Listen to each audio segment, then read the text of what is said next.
Hello children, आज हम सीखेंगे concept of inverse trigonometrical functions. और इन्वर्स ट्रिग्नोमेट्रिकल फंक्शन से पहले थोड़ा सा आपको याद दिला दें, इन्वर्स फंक्शन की डेफिनेशन आपने पढ़ी होगी कि f is invertible if a function is invertible it is 1 on 2 और इसको बाइजेक्शन भी कहते हैं। इस पर बेस्ड है इन्वर्स ट्रिग्नोमेट्रिकल फंक्शंस को डिफाइन करना। यानी कोई फंक्शन का अगर इन्वर्स एग्जिस्ट करता है तो वो 1 on 2 होना बहुत ज़रूरी है। या हम ये कहें कोई फंक्शन अगर 1 on 2 है तो वो इन्वर्टेबल होगा, यानी उसका इन्वर्स एग्जिस्ट करेगा। तो अब हमने डिस्कशन के लिए साइन फंक्शन लिया है और हम देखेंगे कि जो साइन फंक्शन है क्या वो अपने डोमेन और रेंज में इन्वर्टेबल है या 1 on 2 है। अगर 1 on 2 है तो इन्वर्टेबल होगा और इसका इन्वर्स एग्जिस्ट करेगा। इसके लिए हमें पता है कि साइन जो फंक्शन होता है उसका डोमेन है R और रेंज है -1 to 1। इसको वेरीफाई कर लेते हैं। वेरीफाई करने के लिए मान लीजिए ये साइन फंक्शन है और इसका डोमेन R है और उसका रेंज है -1 to 1। ये हमने ग्राफ बनाया है और इस ग्राफ में आप देख सकते हैं कि सारी real values negative left side में और पॉजिटिव राइट साइड में है, इसलिए ये R2 -1 लिखा है। लेकिन हम केवल इसकी कुछ जो ग्राफ में एंगल्स दिखाए गए हैं उन्हीं पर चेक करेंगे। 0, π/2, पाई, 3π/2, 2π। ये इसका डोमेन है -1 तो हमें पता है साइन 0 क्या होता है, 0, साइन π/2 1, साइन पाई 0, साइन 3π/2 -1 और साइन 2π 0। और इस तरह से ये आपने देखा कि ये 1 नहीं है। ये जो साइन फंक्शन है इस डोमेन में 1 नहीं है, ऑन टू है क्योंकि कोई भी एलिमेंट यहाँ खाली नहीं है। या हम और भी बहुत सारे इनके बीच के एंगल चेक करेंगे तो इनके बीच में भी एलिमेंट्स किसी न किसी की इमेज होंगे। तो हम ये कह सकते हैं कि it is 1 but not 1, it is onto but not 1। और जब ये 1 नहीं है तो इसका इन्वर्स एग्जिस्ट नहीं करेगा इस डोमेन में। तो हमें क्या करना है, इसका डोमेन चेंज करना पड़ेगा, रेस्ट्रिक्ट करना पड़ेगा। और डोमेन रेस्ट्रिक्ट करने के लिए let us define sine function f(x) = sine as domain. इसका हम अब ले लेते हैं यहाँ से यहाँ तक। ये जो है इसको थोड़ा हम डबल दिखा रहे हैं। डबल का मतलब ये वाला पोर्शन लिया है हमने और ये कहाँ से कहाँ तक है, -π/2 to यहाँ पर -π/2, यहाँ पे π/2, केवल इतना ही ले रहे हैं बस। साइन फंक्शन फ्रॉम -π/2 to π/2 और इसकी रेंज वही रखेंगे -1 to। अब हम इसको चेक करेंगे कि क्या अब ये 1 बन गया है। तो इसके लिए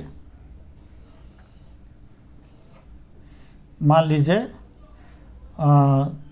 -π/2, 0, π/2, -1, 0, 1, -π/2 पर -1, साइन -π/2 -1 होता है, साइन 0, 0, साइन π/2 1। अब आप देख सकते हैं कि ये जो साइन फंक्शन है वो -π/2 से, मतलब ये उसका डोमेन अब क्या हो गया, -π/2 to π/2 और रेंज हो गई -1 to 1। और now it is 1 now it is 1 1 1 1 means bijection भी कहते हैं। 1 1 ऑन टू पहले ही से था, 1 1 ऑन टू, और 1 1 ऑन टू मीन्स बाइजेक्शन। तो अब इस डोमेन और इस रेंज में साइन फंक्शन 1 1 ऑन टू हो गया है, तो ये इन्वर्टेबल हो गया है। और इन्वर्टेबल होने का मतलब है कि इसका इन्वर्स डिफाइन किया जा सकता है। कैसे डिफाइन करेंगे? पहले तो हम फिर से लिख लेते हैं कि जो हमारा साइन फंक्शन है वो हमने अब डिफाइन कर दिया है, -π/2 to π/2 और रेंज हो गई 1 1। तो late us define inverse of sine function such that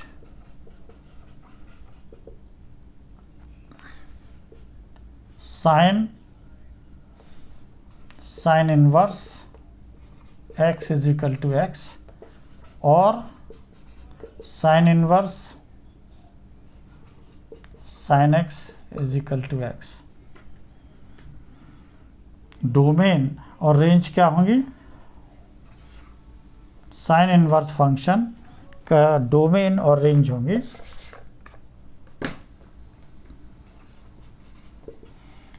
ये जो साइन फंक्शन का रेंज है वो इसका डोमेन बन जाएगा, और इसका जो डोमेन है वो रेंज बन जाएगा।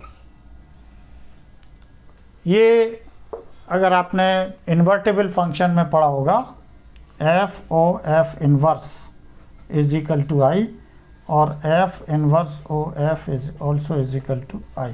माने फंक्शन का उसका इनवर्स के साथ ऑपरेशन करें तो आइडेंटिटी फंक्शन आता है। आइडेंटिटी फंक्शन क्या होता है?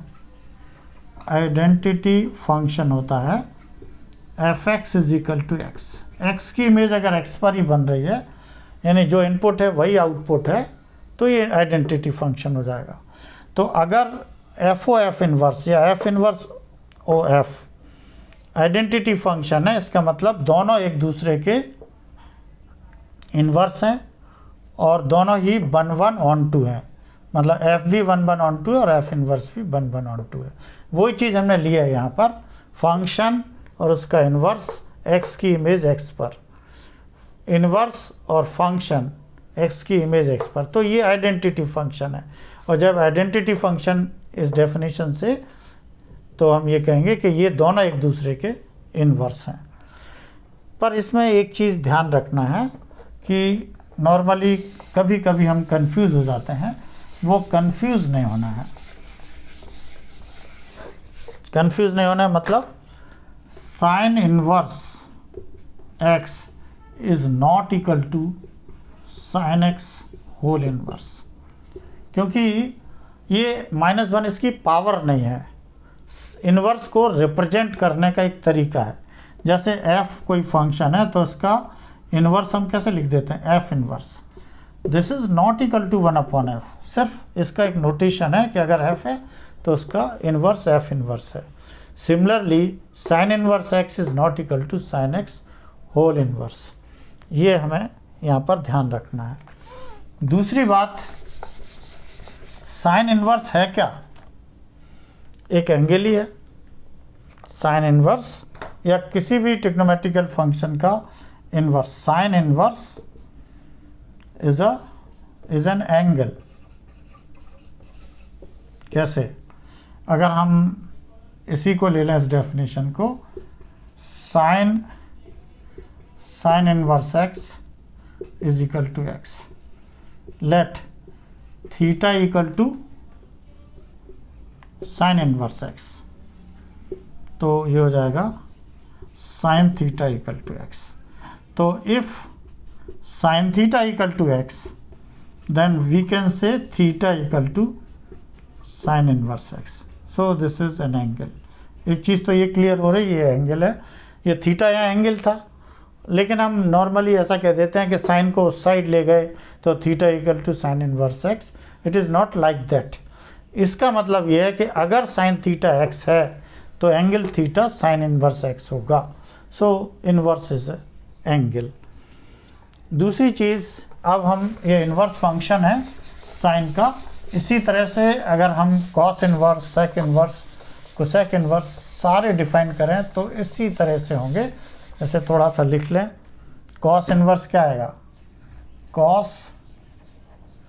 Cos inverse x is equal to x. Tan inverse को कैसे डिफाइन करेंगे, tan inverse x is equal to x. So ये सेम थिंग है, ये अगले वीडियो में हम लेंगे। यहाँ पर हम सिर्फ इनका ग्राफ बनाने की कोशिश करेंगे। ये जो ग्राफ हमने बनाया है ये है y equal to sine x का। अब ग्राफ आप बनाइए y equal to sine inverse x का। साइन इनवर्स एक्स हमें पता है कि इसका डोमेन -1 है से 1 तक है और रेंज है -π/2 टू π/2। जैसे यहाँ साइन एक्स में जो हमने रेस्ट्रिक्ट कर दिया था साइन एक्स -π/2 टू π/2, तो ये इसकी इसमें ये 1/1 बन गया था, 1/1। क्या अदर ब्रांचेस भी होंगी इसकी, other branches in which it is 1/1 वो बना सकते हैं हम। जैसे एक हो जाएगी -3π/2 टू -π/2 और -π/2 टू π/2, तो ये हमने ले ली है, और फिर π/2 टू 3π/2। वी कैन चेक इन सब में, और इससे पहले भी ऐसे और डिफाइन कर सकते हैं, सब में ये 1/1 होगा। लेकिन हम केवल ये प्रिंसिपल वैल्यू को याद रखेंगे। इसमें भी चेक कर लें, इसकी ब्रांचेस भी होंगी, जैसे -3π/2 टू -π/2 ये वाली होगी, π/2 टू 3π/2 ये वाली होगी। तो इस पोर्शन में ये 1/1 होगा। We are concern with principal value only, और उसी में हम क्वेश्चंस भी जब इन्वर्स डिफाइन करेंगे तो इसी के लिए लेंगे। तो ये -π/2 टू क्या आया, -1/1। इन्वर्स में इसकी रेंज इसकी डोमेन बन गई और डोमेन रेंज बन गया। अब आप इसका ग्राफ बनाना चाहेंगे तो कैसे बनेगा, इसको हमें समझना है। जैसे यहाँ डोमेन -π/2 टू π/2 था, तो हमने इसको x एक्सिस पर लिया था। ये क्या है, x एक्सिस है, और ये क्या है, y एक्सिस है। अब डोमेन -1/1 है, तो इसको हम x एक्सिस पर ले लेंगे 1 और -1, और यहाँ पर एंगल्स दिखाएंगे π/2, π, 3π/2, 2π। नीचे भी ले सकते हैं -π/2, -π, -3π/2, 2π, -2π। तो 1 के लिए एंगल क्या है, π/2। 0 पर 0 है, 1 पर π/2, π पर 0। फिर इस तरह से ये ग्राफ आएगा, और इसका भी आप चेक कर लें, ये एंड सो ऑन सेम है। और इसकी जो प्रिंसिपल ब्रांच है जिस पर हमने इसको डिफाइन किया है, -π/2 टू π/2, मतलब अगर आप थोड़ा इसको -π/2 टू π/2 ये वाला पोर्शन, इसको थोड़ा हम कलर्ड से अगर दिखाएं तो ये प्रिंसिपल ब्रांच है, and this is very important questions के लिए। ये प्रिंसिपल वैल्यू ब्रांच, ये रेड से है, ये क्या है, प्रिंसिपल वैल्यू ब्रांच। इसी में हम रेस्ट्रिक्ट करके क्वेश्चंस करते हैं, तो उन क्वेश्चंस को अगले वीडियो में सॉल्व करेंगे। और अगले वीडियो में हम डिस्कस करेंगे कि जिस तरह से हमने साइन इनवर्स एक्स को डिफाइन करने के लिए साइन एक्स की डोमेन को रेस्ट्रिक्ट किया था, उसी तरह से कॉस इनवर्स और टेन इनवर्स को डिफाइन करने के लिए डोमेन कैसे रेस्ट्रिक्ट करेंगे। Thank you very much.